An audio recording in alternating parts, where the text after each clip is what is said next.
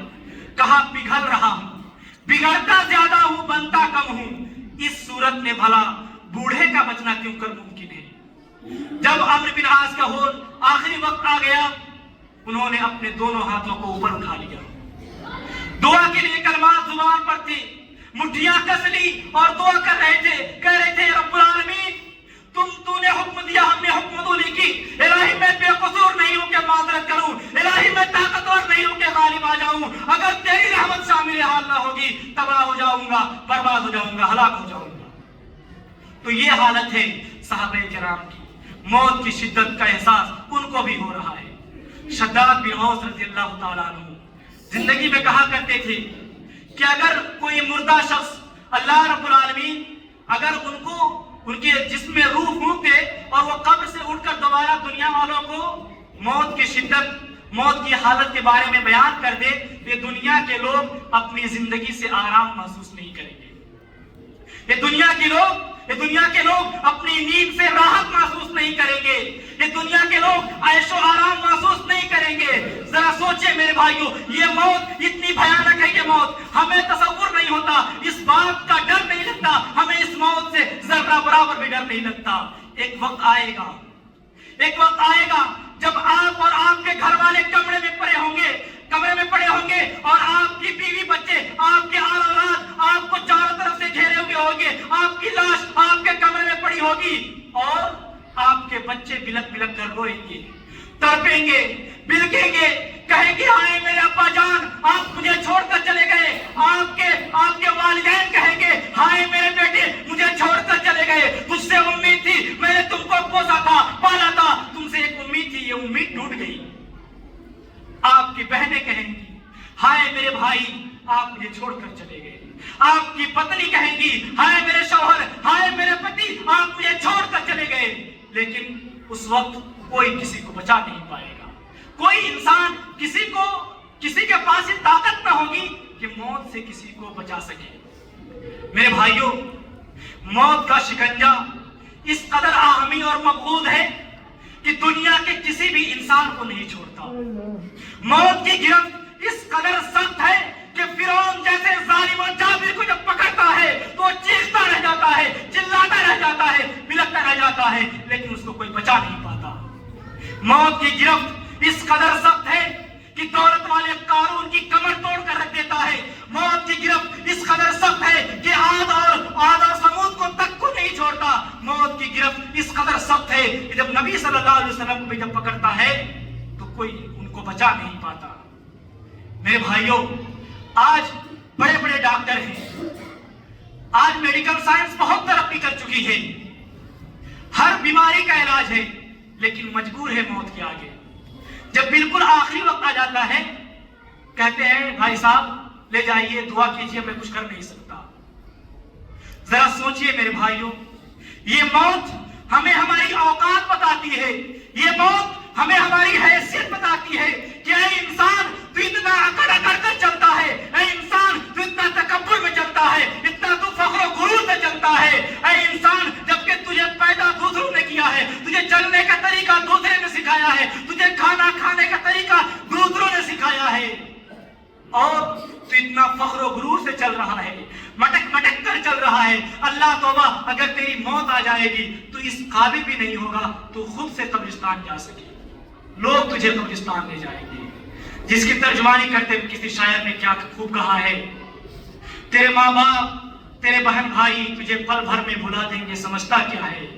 تیرے ماں باپ تیرے بہن بھائی تجھے پل بھر میں بھلا دیں گے, سمجھتا کیا ہے. جلد لے جاؤ قبرستان, اس ڈھیر میں رکھا کیا ہے. تیرے مرنے سے ہے بوجھ سب پہ بھاری, تیرے دوست تیرے اقارب تجھے خاک میں ملا دیں گے, سمجھتا کیا ہے.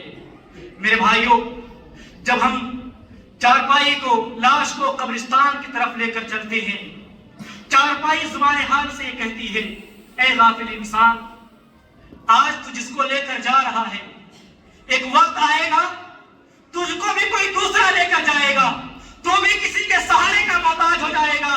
یہ بھی تمہاری طرح چلتا پھرتا انسان تھا, دوڑتا پھرتا انسان تھا, لیکن موت نے خاموش کر دیا ہے، موت نے اس کو مجبور کر دیا ہے اس کھاٹ پر لیٹنے پر۔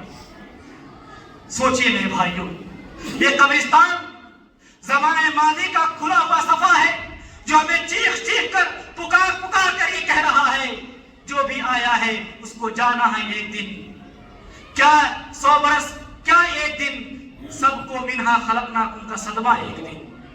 میرے بھائیوں، اللہ کے رسول صلی اللہ علیہ وسلم نے اسی لیے اپنی امت سے کہا تھا کہ اے لوگوں، موت کو کثرت سے یاد کرو، اکثروا من ذکر حاکم اللذات، خواہشوں کو چھوڑ دو۔ اگر خواہشوں کو توڑنے والی، خواہشوں کو ختم کرنے والی اگر کوئی چیز ہے تو موت کو کثرت سے یاد کرنا ہے۔ اور جو شخص موت کو زیادہ سے زیادہ یاد کرے گا وہ سودخوری نہیں کرے گا، جو شخص موت کو کثرت سے یاد کرے گا وہ ریاکاری نہیں کرے گا، جو شخص موت کو کثرت سے یاد کرے گا وہ گھروں میں مال کو سمیٹ سمیٹ کر نہیں رکھے گا، جو شخص موت کو کثرت سے یاد کرے گا اپنی بیٹیوں کو، اپنی بہنوں کو ننگی بازار میں بھیجنا گوارا نہیں کرے گا، جو شخص موت کو کثرت سے یاد کرے گا وہ نبی کی سنت کو اپنے چہرے سے دور کرنا گوارا نہیں کرے گا، جو شخص موت کو کثرت سے یاد کرے گا وہ بے حیائی نہیں کرے گا، وہ عیاشی نہیں کرے گا، جو شخص موت کو کثرت سے یاد کرے گا وہ لوگوں کے رشتوں کو توڑے گا نہیں، جو شخص موت کو کثرت سے یاد کرے گا وہ لوگوں سے نفرت نہیں کرے گا، جو شخص موت کو کثرت سے یاد کرے گا وہ لوگوں پر ظلم نہیں کرے گا، کسی کے زمین پر غضب نہیں کرے گا، کسی کی زمین کو دبائے گا نہیں۔ اس لیے میرے بھائیوں، موت کو کثرت سے یاد کریں۔ اگر ایسی صورت میں لوگوں سے کہا جائے کہ موت کو کثرت سے یاد کریں، اللہ رب العالمین کی طرف آ جائے، تو لوگ اس پر دھیان نہیں دیتے۔ بظاہر اس کے 2 سبب معلوم ہوتے ہیں۔ ایک سبب تو یہ ہے کہ دنیا کی محبت، دنیا کی لذت اور دنیا کی خواہشات۔ انسان دنیا کی خواہشات میں اس قدر ڈوب جاتا ہے، اس قدر غرق ہو جاتا ہے کہ انسان کو احساس نہیں ہوتا کہ موت بھی ایک دن آنی ہے۔ انسان سمجھ نہیں پاتا، انسان ایک امید رکھتا ہے، یہ خواہشات رکھتا ہے کہ ہمیں فلاں وقت میں فلاں کام کرنا ہے، فلاں وقت میں فلاں بلڈنگ خریدنا ہے، فلاں وقت میں فلاں زمین خریدنی ہے، فلاں وقت میں فلاں گاڑی خریدنی ہے۔ انسان کے پاس خواہشات کی ایک لمبی چوڑی فہرست ہوتی ہے، چند خواہشات کی تکمیل ہو پاتی ہے، چند خواہشیں مکمل ہو پاتی ہے، جب یہ فرشتہ آتا ہے، دروازے پر دستک دیتا ہے، بھائی چلو تمہارا وقت ختم ہو گیا ہے، تمہارا وقت قریب آ گیا ہے۔ ایک تو سبب یہ ہے کہ انسان دنیاوی خواہشات میں ڈوب چکا ہے، جس کی وجہ سے انسان موت کو کثرت سے یاد نہیں کرتا، اور دوسرا سبب یہ ہے کہ انسان جوانی سے دھوکہ کھا جاتا ہے۔ انسان سمجھتا ہے کہ ہم جوان ہیں، ہمیں موت نہیں آئے گی۔ انسان یہ سمجھتا ہے نا کہ جب ہم بوڑھے ہو جائیں گے، جب ہم لاٹھی لے کر چلیں گے تب ہماری موت آئے گی۔ بہت سارے انسان سمجھتے ہیں، اس بات کو خیال دل میں لے کے چلتے ہیں کہ ابھی بہت وقت باقی ہے۔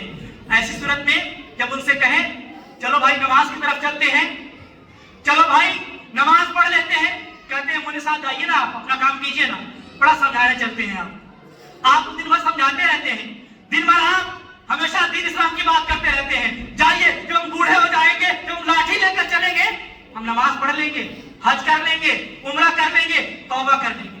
ایسے لوگ موجود ہیں، کہتے ہیں، لیکن کیا کوئی اس بات کی گارنٹی دے سکتا ہے کہ ہم میں سے کوئی شخص 50 سال تک زندہ رہے گا؟ کیا کوئی اس بات کی گارنٹی دے سکتا ہے کہ ہم زندہ رہے اور زندہ رہتے رہتے ہمیں توبہ کرنے کی توفیق مل جائے؟ کیا ہمیں کوئی اس بات کی گارنٹی دے سکتا ہے کہ ہم 50 سال کے ہو جائیں گے تو ہم حج کرنے چلے جائیں گے؟ کیا اس بات کی کوئی گارنٹی دے سکتا ہے کہ ہمارے پاس روپیہ، پیسہ، دولت آ جائے گی اور ہم جا کر حج کر لیں گے؟ ظاہر سی بات ہے، اس بات کی کوئی گارنٹی نہیں دے سکتا۔ جب اس چیز کی گارنٹی نہیں ہے پھر موت کی کیا گارنٹی ہے؟ اس لیے میرے بھائیوں، موت کو کثرت سے یاد کریں، موت کو جس قدر ہو سکے کثرت سے یاد کریں، اور یاد کرنے کے ساتھ ساتھ اس کے لیے تیاری کریں، یاد کرنے کے ساتھ ساتھ نیک عمل کریں، عمل اللہ رب العالمین کی طرف آئے، نماز کی پابندی کریں۔ مسجد میں آتے ہیں ایک صف، معلوم ایسا اتنی بڑی بستی ہے، اتنی بڑی بستی میں ایک صف نمازی آتے ہیں نماز پڑھنے کے لیے، بڑا افسوس ہوتا ہے میرے بھائیوں، کیا لے کر جائیں گے، کون سی چیز لے کر جائیں گے آپ؟ اس بات کا خیال رکھیں اور موت کو کثرت سے یاد کرتے ہوئے آخرت کے لیے تیاری کریں. دعا ہے کہ رب العالمین ہمیں ان باتوں کو سمجھنے کی توفیق عطا فرمائے. رب العالمین کہنے سننے سے زیادہ عمل کی توفیق عطا فرمائے. آمین. وآخر دعوانا الحمدللہ رب العالمین.